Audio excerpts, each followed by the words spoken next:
Assalamualaikum Mulai, Mas. warahmatullahi wabarakatuh. Selamat sore, salam sejahtera buat kita semua. Sebelumnya, perkenalkan kami dari kelompok satu yang terdiri dari ada Mbak Alfionita Adisti Putri Alamsyah, kemudian ada Mas Andi Rio Yohanes Silalahi, kemudian ada saya sendiri, Fajar Priliantoro, dan ada Mas Muhammad Erzan Nul Ar-Fatihah. Pada kesempatan kali ini kami akan membahas sebuah konsep yang menjadi pilar utama dalam upaya peningkatan kualitas di berbagai industri, yaitu Total Quality Management atau TQM. Dalam era kompetisi global yang semakin ketat ini, penerapan TQM bukan hanya sebuah pilihan, melainkan sebuah kebutuhan mutlak untuk mencapai keunggulan dan memastikan keberlanjutan usaha. Mari kita telusuri lebih jauh bagaimana TQM dapat memberikan nilai tambah yang signifikan khususnya di dalam industri konstruksi. Next.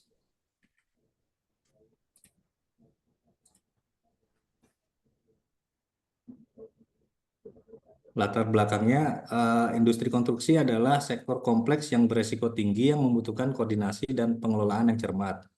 Sehingga TKM muncul sebagai pendekatan yang relevan untuk meningkatkan efisiensi dan mengurangi resiko. Penerapan TKM di industri konstruksi menghadapi tantangan, tetapi organisasi yang berhasil mengintegrasikannya cenderung meningkatkan produktivitas, mengurangi biaya, dan meningkatkan kualitas. Next. Definisi Total Quality Management atau TQM menurut para pakar. Menurut Ahadian et al. Pada tahun 2019, Total Quality Management merupakan suatu pendekatan yang diterapkan oleh perusahaan untuk meningkatkan kualitas dan memenuhi kepuasan pelanggan. Hal ini dilakukan melalui perbaikan keberlanjutan, perubahan paradigma manajemen tradisional, komitmen jangka panjang, kesatuan tujuan di dalam perusahaan, serta pelaksanaan pelatihan khusus. Kemudian menurut Tiho et al. Pada 2022, Total Quality Management atau TQM merupakan suatu pendekatan dalam mengelola organisasi yang berusaha untuk memaksimalkan daya saing melalui perbaikan berkelanjutan atas produk, jasa, sumber daya manusia, proses, serta lingkungan organisasi. Next. Prinsip-prinsip dasar TKM. Menurut MN Nasution, sebagaimana dikutip dalam Tali Bonso, terdapat beberapa komponen penting dalam konsep TKM, di antaranya fokus pada pelanggan, obsesi terhadap kualitas, pendekatan ilmiah, komitmen jangka panjang, kerjasama tim, perbaikan sistem, pendidikan dan pelatihan, kebebasan terkendali, kesatuan tujuan, dan keterlibatan dan pemberdayaan. Next. Fokus pada pelanggan, yaitu memahami kebutuhan dan ekspektasi pelanggan, kemudian merancang produk dan layanan sesuai keinginan pasar, dan membangun loyalitas pelanggan dan pangsa pasar yang kuat. Sedangkan penjelasan terkait obsesi terhadap kualitas adalah tanggung jawab seluruh organisasi dan komitmen terhadap perbaikan dan inovasi berkelanjutan. Next. Pendekatan ilmiah. Keputusan berdasarkan data, analisis objektif, identifikasi masalah akurat, dan solusi efektif. Kemudian penjelasan terkait komitmen jangka panjang yaitu investasi dalam pelatihan, proses, dan teknologi. Kemudian kesediaan menghadapi tantangan dan perubahan pasar. Next. Untuk kerjasama tim, yaitu berbagi pengetahuan dan keterampilan, lingkungan kerja positif, dan produktif. Sedangkan untuk penjelasan perbaikan sistem berkelanjutan itu adalah mencakup bisa menggunakan metode PDCA atau Plan Do Check Act dan peningkatan proses produk dan layanan. Next. Kemudian untuk pendidikan dan pelatihan, memastikan bahwa karyawan memiliki keterampilan yang dibutuhkan, kemudian pengembangan kepemimpinan. Kembali, Zak. Nah, untuk perbaikan sistem berkelanjutan, itu bisa menggunakan metode PDCA atau Plan Do Check Act dan peningkatan proses produk dan layanan. Next. Kemudian untuk pendidikan dan pelatihan itu memastikan bahwa karyawan memiliki keterampilan yang dibutuhkan, pengembangan kepemimpinan. Lalu prinsip dasar yang berikutnya adalah kebebasan yang terkendali, di mana berisi karyawan berinovasi dan mengambil inisiatif, kemudian di dalam kerangka yang terorganisir dan terarah. Next. Untuk kesatuan tujuan itu terdiri dari menyelaraskan tujuan individu, tim, dan organisasi, serta mengurangi konflik dan meningkatkan kolaborasi. Kemudian untuk keterlibatan dan pemberdayaan karyawan itu mencakup karyawan terlibat dalam pengambilan keputusan dan karyawan diberi tanggung jawab dan wewenang. Nah, untuk selanjutnya akan dilanjutkan oleh Mas Erza ya. Hmm. Baik, kita masuk ke sejarah dan perkembangan Total Quality Management atau TQM. Pertama ada era inspeksi pada tahun 1900-an, disusul dengan era pengendalian kualitas statistik pada tahun 1920-an sampai 1950-an. Selanjutnya era jaminan kualitas 1950-an sampai 1970-an. Lanjut, kita masuk ke era Total Quality Management atau TQM pada tahun 1980-an sampai 1990-an. Masuk ke era Sigma dan Lean Manufacturing pada tahun 1900-an sampai 2000-an. Dan terakhir pada era digital dan industri 4.0 pada tahun 2000-an sampai sekarang.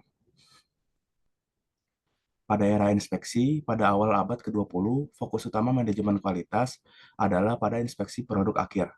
Untuk memastikan kualitas, produk yang tidak memenuhi standar akan dibuang atau diperbaiki. Salah satu tokoh kunci era ini adalah Frederick Winslow Taylor dengan teori manajemen ilmiahnya yang menekankan pada efisiensi dan kontrol kualitas. Selanjutnya masuk ke era pengendalian kualitas statistik. Pada era ini, pendekatan statistik mulai digunakan untuk mengontrol proses produksi. Teknik seperti control chart dikembangkan untuk memonitor variabilitas dalam proses manufaktur. Tokoh kunci pada era ini adalah Walter A. Shehart yang mengembangkan control chart dan konsep proses stabil. Masuk ke era jaminan kualitas, pada pendekatan proaktif untuk memastikan kualitas diterapkan melibatkan desain proses dan produk yang berkualitas. Fokus bergeser dari hanya inspeksi akhir ke pencegahan cacat sejak awal. Namun pada era ini, W. Edwards Deming dan Joseph M. Juran mempromosikan konsep manajemen kualitas total dan perbaikan berkelanjutan. Selanjutnya masuk ke era Total Quality Management. Pada era ini, TQM muncul sebagai filosofi manajemen komprehensif yang mengintegrasikan seluruh aktivitas organisasi untuk mencapai kualitas yang lebih tinggi. Pada pendekatan ini melibatkan semua karyawan dan menekankan kepuasan pelanggan serta perbaikan berkelanjutan. Pada era ini tokoh kuncinya yaitu Philip B. Crosby dengan konsep Zero Defect dan Armand V. Feigenbaum dengan konsep Total Quality Control. Selanjutnya kita masuk ke era Sigma dan Lean Manufacturing.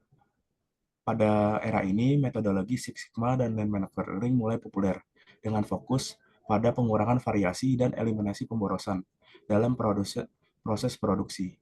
Pendekatan ini sering digabungkan dengan prinsip-prinsip TQM untuk mencapai efisiensi yang lebih tinggi dan kualitas yang lebih baik. Motorola mengembangkan Six Sigma dan Toyota mempelopori Lean Manufacturing. Selanjutnya, kita masuk ke era digital dan industri 4.0 pada tahun 2000-an sampai sekarang. Pada era ini, teknologi digital dan otomatisasi telah mengubah landscape manajemen kualitas.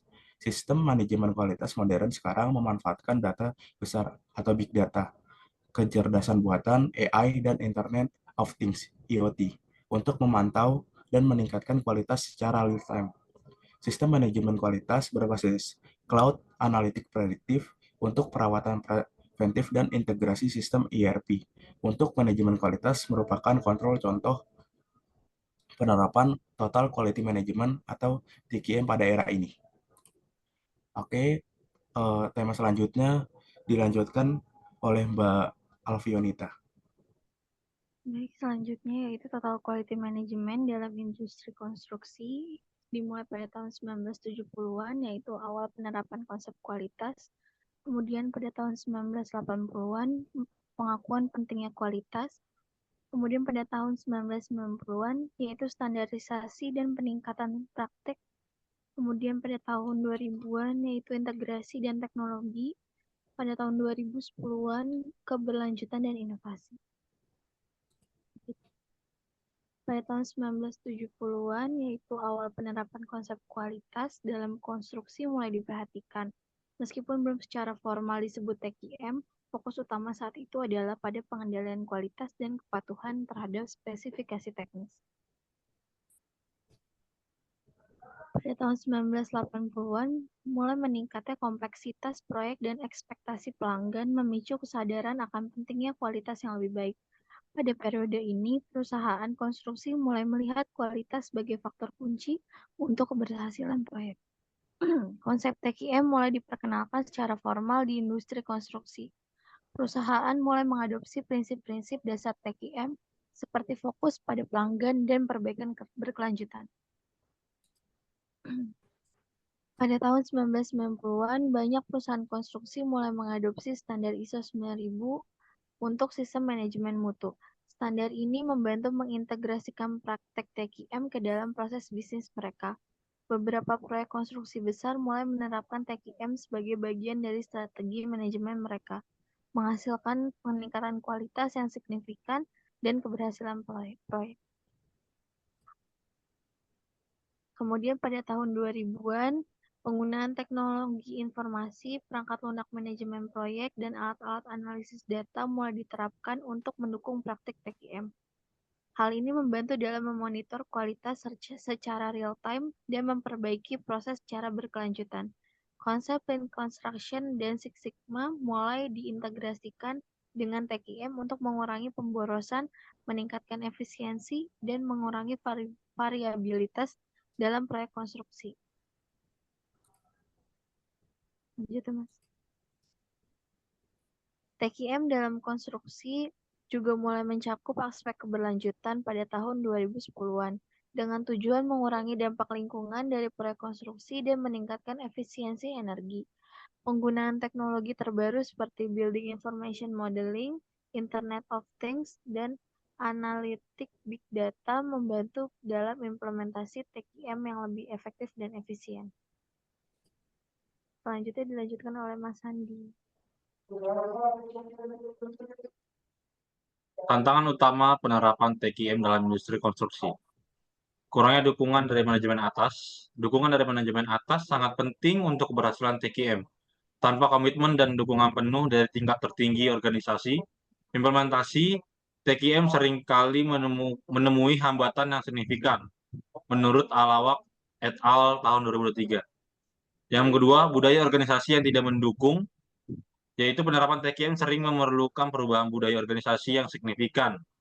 Budaya perusahaan yang tidak mendukung kolaborasi, komunikasi terbuka, dan perbaikan berkelanjutan bisa menjadi penghalang besar dalam penerapan TQM. Menurut Dewan et al. 2021. Lanjut. Yang ketiga, kurangnya keterampilan dan pelatihan. Kurangnya tenaga kerja yang terampil dan terlatih dalam prinsip-prinsip TQM, serta kurangnya program pelatihan berkelanjutan dan menghambat penerapan TQM yang efektif. Pelatihan dan pengembangan karyawan yang memadai sangat penting untuk memastikan semua anggota tim memahami dan mampu menerapkan prinsip-prinsip TQM, menurut Alawak et al. Tahun 2003. Yang keempat, komunikasi yang tidak efektif. Komunikasi yang tidak efektif antara berbagai pemangku kepentingan proyek konstruksi dapat menyebabkan miskomunikasi dan ketidakselarasan tujuan. TQM memerlukan komunikasi yang baik dan terstruktur untuk memastikan semua pihak terlibat memahami tujuan dan prosedur yang diterapkan. Total Quality Management TQM in Construction Industry. Next.